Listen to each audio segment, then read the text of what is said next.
భారతదేశ రాజకీయాలలో పెనుమార్పులు తీసుకురావడానికి భారతదేశ రక్షణ ప్రజల నుంచి భవిష్యత్తుకు ఈ భారతదేశంలో ఎన్డీఏ కూటమి ప్రభుత్వాన్ని మార్చాల్సిన ఆవశ్యకత ఏర్పడిందని సిపిఐ జాతీయ కార్యవర్గ సభ్యులు ముప్పాళ్ల నాగేశ్వరరావు, సిపిఐ గుంటూరు జిల్లా కార్యదర్శి కోట మాల్యాద్రి, సిపిఐ గుంటూరు కార్యదర్శి ఆకిటి అరుణ్ కుమార్ పేర్కొన్నారు.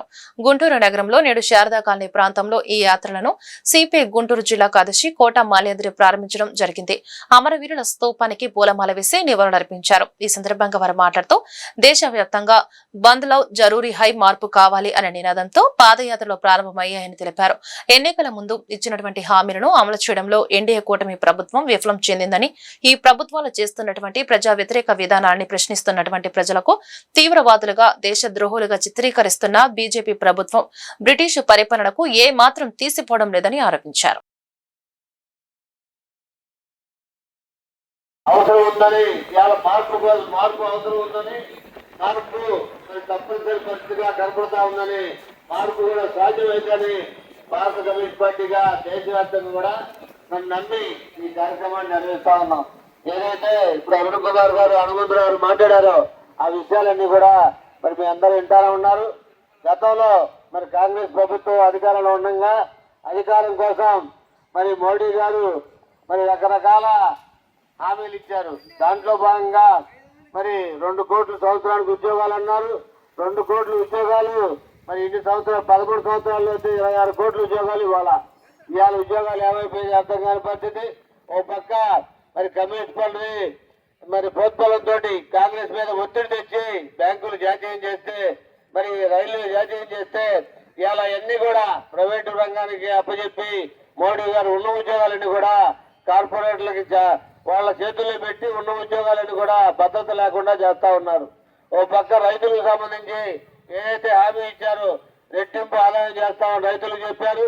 ఆ రైతులు ఎలా కనీసం ఏ పంట పండించుకోవాలో కూడా మరి హక్కు లేని పద్ధతిలో 3 నల్ల చట్టాలు తీసుకురావటం, 3 చట్టాలని మరి రైతులంతా కూడా వ్యతిరేకించి 14 నెలల పాటు ఢిల్లీ దిగ్బంధనం జరిగిన తర్వాత తప్పని పరిస్థితిలో మోడీ గారు మరి రైతులకు క్షమాపణ చెప్పి 3 నల్ల చట్టాలు రద్దు చేస్తామని చెప్పారు తప్ప వాళ్ళు అడుగుతున్నటువంటి కనీస మద్దతు ధర, పండించిన పంటకి గిట్టుబాటు ధర ఇవ్వడానికి మాత్రం ఈ మోడీ గారు ఇప్పటికి కూడా చట్టం చేయని పరిస్థితిలో ఈ మార్పు కోసం ఈ పాదయాత్రలు జరుగుతూ ఉన్నాయి.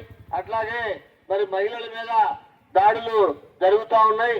ఓ పక్క బేటా బచావో అంటా ఉన్నాడు, బేటా పడావో అంటా ఉన్నాడు. రక్షించాలని, కాపాడాలని చెప్పిన మహిళల మీద దాడులు చేసే వాళ్ళందరికీ మరి ఈ రోజున రక్షణ కల్పిస్తా ఉన్నారు.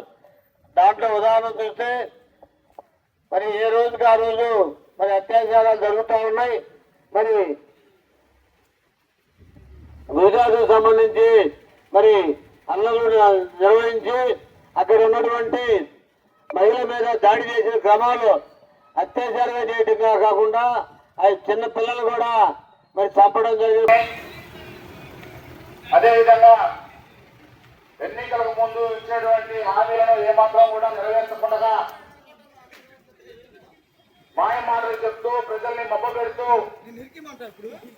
కాలాన్ని వెల్లబుచ్చినటువంటి ఈ ఎన్డీఏ కూటమి ప్రభుత్వ నిరంకుశ పాలనని ప్రజాక్షేత్రంలో ఎండగట్టాలనేటువంటి నిర్ణయంతో భారత కమ్యూనిస్టు పార్టీ జాతీయ సమితి దేశవ్యాప్తంగా కూడా ఆగస్టు 6 నుండి స్వాతంత్ర దినోత్సవం 15వ తేదీ వరకు కూడా దేశవ్యాప్తంగా పాదయాత్రలకి పిలుపునడం జరిగింది. ఈ యొక్క కార్యక్రమానికి బదలావ్ జరూరీ హై అనేటువంటి స్లోగన్ తీసుకోవడం జరిగింది. మార్పు కావాలి, మార్పు సాధ్యం అనేటువంటి నినాదంతో ముందుకు పోతున్నటువంటి భారత కమ్యూనిస్టు పార్టీ దేశవ్యాప్తంగా కూడా